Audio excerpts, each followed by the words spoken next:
हरियाणा के guest teachers का दशकों पुराना विवाद सुलझने का नाम ही नहीं ले रहा है। हाल ही में करीब 2 महीने पहले जहां गेस्ट टीचर्स को राहत मिली थी, उनके रेगुलर होने का रास्ता मुश्किल से साफ हो पाया था, तो अब नई अड़चन उनके सामने आ चुकी है। अब कहा जा रहा है कि पंजाब हरियाणा हाईकोर्ट ने गेस्ट टीचर्स और सरकार को बड़ा झटका देते हुए नोटिस जारी कर दिया है और जवाब मांगा है। यह भी कहा जा रहा है कि हाईकोर्ट ने अपने अंतरिम ऑर्डर में गेस्ट टीचर्स के लिए बैकडोर एंट्री शब्द का इस्तेमाल किया। दरअसल कोर्ट में एक पुनर्विचार याचिका दाखिल की गई, जिसके बाद हाईकोर्ट न सिर्फ सुनवाई के लिए तैयार है, बल्कि अंतरिम ऑर्डर में सख्त टिप्पणियां भी की गई हैं, जिसके बाद कई तरह के सवाल उठ रहे हैं।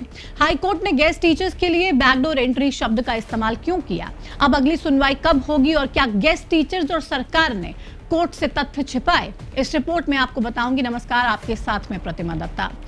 साल 2005-6 में सरकारी स्कूलों में रिक्त पदों पर गेस्ट फैकल्टी के रूप में 12,700 टीचर्स की ज्वाइनिंग हुई थी।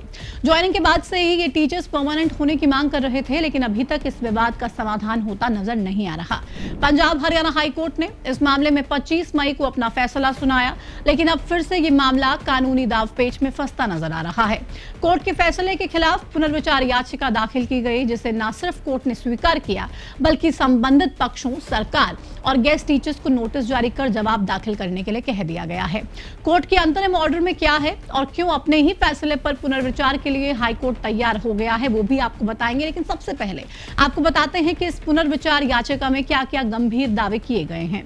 याचिकाकर्ताओं का यह कहना है कि साल 2006 से अब तक गेस्ट टीचर्स से जुड़े कई महत्वपूर्ण फैसले हाईकोर्ट और सुप्रीम कोर्ट दे चुका है, लेकिन सुनवाई के दौरान उन्हें जानबूझकर छिपाया गया। आरोप है कि सरकार और गेस्ट टीचर्स ने आपस में मिलीभगत की और कोर्ट के सामने सभी तथ्य नहीं रखे।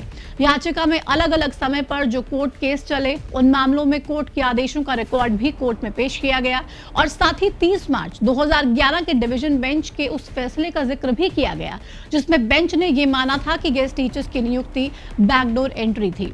याचिका में 2019 के कानून का जिक्र भी किया गया, जिसके मुताबिक नियमित भर्ती पूरे होने के बाद गेस्ट टीचर्स को हटाने के कोर्ट के पुराने आदेशों का पालन करने की बजाय 58 साल की उम्र तक उनकी नौकरी पक्की कर दी गई। याचिकाकर्ताओं का सबसे बड़ा दावा तो यह है कि अगर गेस्ट टीचर्स परमानेंट हुए तो नियमित हजारों शिक्षकों के प्रमोशन के अवसर पर अतिक्रमण हो जाएगा। याचिकाकर्ताओं की इन्हीं दलीलों के चलते हाईकोर्ट अपने ही फैसले पर पुनर्विचार करने को तैयार हुआ और अब मामले में अगली सुनवाई 9 सितंबर को होगी। अगली सुनवाई में कोर्ट का क्या फैसला रहेगा, गेस्ट टीचर्स और सरकार की तरफ से क्या दलीलें पेश की जाएंगी, इसके लिए तो इंतजार करना पड़ेगा। लेकिन कोर्ट ने 25 मई को अपने फैसले में क्या कुछ कहा था, वो आपको बताते हैं। कोर्ट ने अपने आदेश में कहा था कि सरकार खुद मान चुकी है कि शिक्षकों की भारी कमी के कारण इन्हें रखा गया और करीब 20 साल तक इनसे सेवाएं ली गई। इतने लंबे समय तक काम लेने के बाद इन्हें केवल अस्थायी बताना पूरी तरह से अनुचित है। हाईकोर्ट ने यह भी कहा कि शिक्षक राष्ट्र निर्माण की आधारशिला होते हैं, उन्हें मनमाने ढंग से स्पेयर की तरह इस्तेमाल नहीं किया जा सकता है। हाईकोर्ट ने गेस्ट टीचर्स को रेगुलर करने के आदेश दिए थे। कोर्ट के इन्हीं आदेशों के बाद गेस्ट टीचर्स के रेगुलर होने का रास्ता साफ हो गया था, लेकिन इसी मामले में नियमित टीचर्स ने पुनर्विचार याचिका दाखिल कर दी, जिसके बाद फिर से गेस्ट टीचर्स के रेगुलर होने में एक बड़ा रोड़ा ये पुनर्विचार याचिका बन गई।